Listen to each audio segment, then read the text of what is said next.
हाँ हेलो। कहाँ बाड़ा? घरे बनी। अरे जल्दी आवा ना।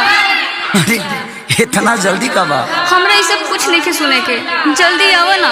अरे तो इतना घबराइल काहे बड़ू? हमरा जिंदगी और मौत के सवाल बा, प्लीज जल्दी आ जाना। ठीक बा आओ।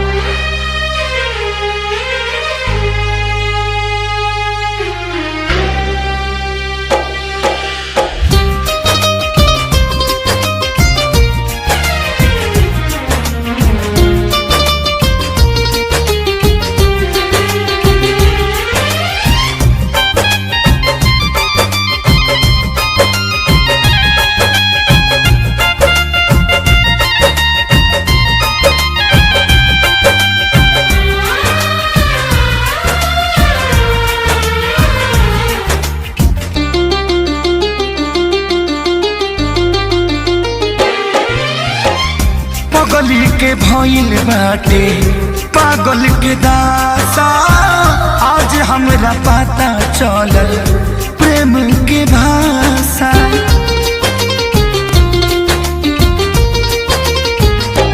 हाँ पागल के भइल बाटे पागल के दासा, आज हमरा पता चलल प्रेम के भाषा। रोते रोते मिले हमसे आयल बड़ी, रोते रोते मिले हमसे आयल बड़ी। हमर जान आज हरदी से लटाइल बड़ी, हमर जाना आज हरदी से लटाइल बड़ी।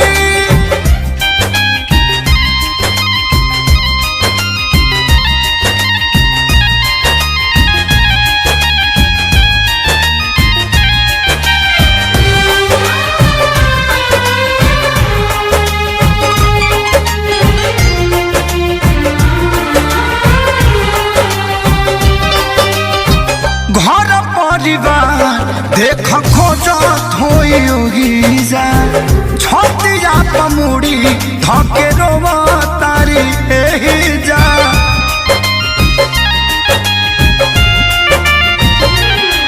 हथवा के मेहंदी मिटावेली इ तो हमरे के समझावेली।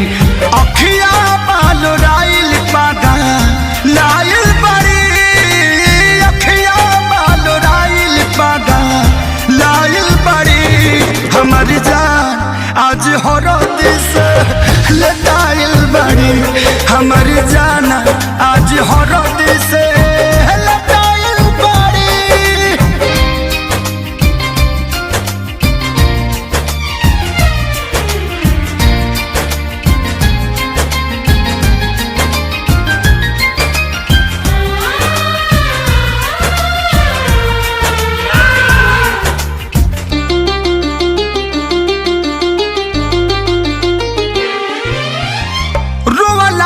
इनका झर बनावा के पाता, प्यार के मतलब रब जिया जुए बुझाता।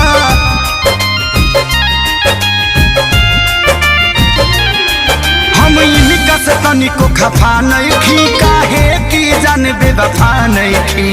अखिलेश के खेसारी खाती भुलाइल बड़ी, अखिलेश के खेसारी खाती भुलाइल बड़ी। हमर जान आज हरद से लटाइल बड़ी, हमर जाना आज हरद से लटाइल बड़ी। ए जा हम तो के छोड़ के ना जाए। सुना, कुर्बानी के नाम ही तो प्यार होला, और प्रेमी से बढ़ के परिवार होला। सबके इज्जत के बात बजान, तोहरा चले के परी चल।